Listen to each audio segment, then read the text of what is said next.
अस्सलाम वालेकुम। आप देख रहे हैं डॉक्टर तहरीन व्लॉग्स और आज की इस वीडियो में हम बात करने जा रहे हैं गुर्दों की सेहत के हवाले से। गुर्दों अपनों को किस तरीके से आप बचा सकते हैं और कौन सी ऐसी आपकी डेली लाइफस्टाइल में आदतें हैं पाकिस्तानियों की खास तौर पे जो हमारे गुर्दों को तबाह कर देती हैं। तो एंड तक आपने इस वीडियो को देखना है और अपना फीडबैक जरूर देना है कि क्या आपके लाइफस्टाइल में ऐसी कोई आदत तो नहीं है जो स्लोली आपके गुर्दों को तबाह करने की तरफ लेकर जा रही है। और बहुत ही ज्यादा बेजरर किस्म की हम ये चीजें समझते हैं, लेकिन प्रॉब्लम ये है कि गुर्दे जब तक 70 से 80% तक वो खराबी की तरफ नहीं चले जाते, ये साइलेंट किलर इसको कहा जाता है, तो गुर्दों की बीमारी का तब तक आपको पता नहीं चलता क्योंकि अलामात तब आना शुरू होती हैं। क्योंकि जाहिर है हर पेशेंट तो अपना ईयरली मतलब टेस्ट नहीं करवा रहा होता कि गुर्दे उसके सही फंक्शन कर रहे हैं, काम कर रहे हैं या नहीं। और बहुत सारी जो शुरू में आने वाली अलामात हैं उनको हम नजरअंदाज कर देते हैं। शुरू में आने वाली अलामात कौन सी हैं? जैसे कि पेशाब में झाग आना, और लोग इसको नजरअंदाज करी जा रहे होते हैं कि जी कुछ हमने ऐसा खा लिया होगा, वैसा खा लिया होगा, कोई इन्फेक्शन हो गया होगा, ऐसे हो गया होगा। लेकिन अगर आपको 6-8 महीने से ज्यादा अरसा हो गया और आपको कभी ना कभी पेशाब में झाग आ रही है, फॉमी यूरिन है आपका, तो आपको अपने गुर्दों के टेस्ट जरूर करवाने चाहिए या गुर्दों के डॉक्टर नेफ्रोलॉजिस्ट से कंसल्ट जरूर करना चाहिए। गुर्दों के टेस्ट अच्छा आपको कौन से कराने चाहिए, बहुत सारे लोग ये बात पूछते हैं। और उसमें जिन लोगों को रिस्क फैक्टर्स हैं जैसे हाइपरटेंशन है, डायबिटीज है, कोई इस तरह का प्रॉब्लम, या उनकी कोई फैमिली हिस्ट्री है गुर्दों की बीमारी की, कोई अर्ली मॉर्बिडिटी है, कोई अर्ली मोर्टेलिटी है गुर्दों की वजह से, तो उनको तो साल में अपने ये टेस्ट जरूर कराने चाहिए। सबसे सेंसिटिव, सबसे बेहतरीन सीरम क्रेटिनिन अपना लेवल जरूर चेक कराएं। बहुत सेंसिटिव और बहुत ही ज्यादा जल्दी पता लगने वाला टेस्ट है। एक पेशेंट का मैंने जो अपनी तरफ से मैदे की उसके ख्याल में बीमारी थी, उसके जब मैंने क्योंकि उसकी स्वेलिंग आ रही थी बार बार थोड़ी थोड़ी सी पाँव पे, हाथों पे, मुंह पे, तो जब टेस्ट करवाए गए तो पता चला कि उसका सीरम क्रेटिनिन रेज्ड है और उसके गुर्दे फेलियर की तरफ जा रहे थे।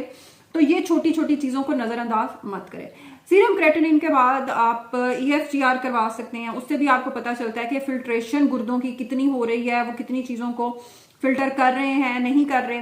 इसके अलावा जिन लोगों को शुगर रही है या कभी ना कभी उनको रिस्क रहा है, तो वो अपना सीरम HbA1c लेवल जरूर 1 साल के बाद चेक करें। आपका 6 से नीचे होना चाहिए, 6.5 तक भी हो जाए तो ठीक है, लेकिन बेहतर यह है कि 6 से 6.5 से नीचे ही हो लेवल आपका तो बेहतर है। कंट्रोल यानी इसका मतलब है कि आपका बेहतर जा रहा है। UACR आप करवाएं, आपका क्रेटिनिन का रेशो इससे पता चलता है, तो ये एल्ब्यूमिन की रेशो, तो ये सब टेस्ट आप अपने 1 साल के बाद आप जरूर करवाएं। उससे आपको बहुत सारी चीजों का पता चलता है, बजाय इसके कि सिर्फ आप यूरिन कंप्लीट ही करवाते रहते हैं और उसमें कोई खास फाइंडिंग्स उसकी ऐसा नहीं होती डायग्नोसिस की तरफ।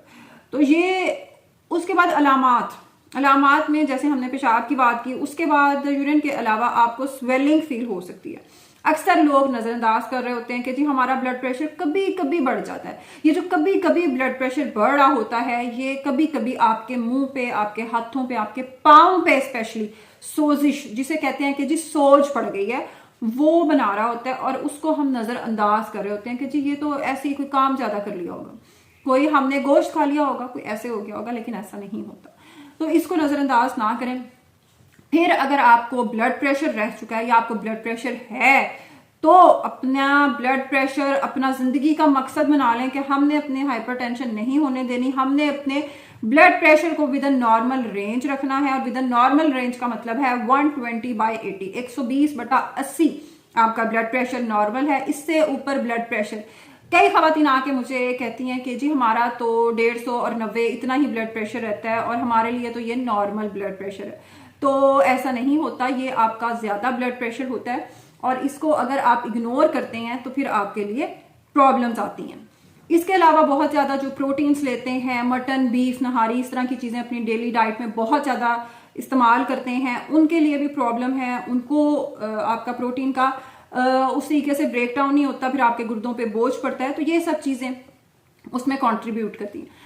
इसके अलावा जो दर्द मटाने वाली दवाइयां बहुत ज्यादा ओवर द काउंटर हमारे यहाँ बगैर सोचे समझे इस्तेमाल की जाती हैं, खाई जा रहे हैं, उनसे भी कि जी दर्द फौरी ठीक हो जाए, ये भी आपके ब्लड प्रेशर को प्रॉब्लम करती है और अल्टीमेटली गुर्दों को तबाह कर देती है। तो ये सब चीजें अपने माइंड में जरूर रखें, और आपका अपने इसके हवाले से कोई क्वेश्चन है तो जरूर पूछें। अल्लाह हाफिज।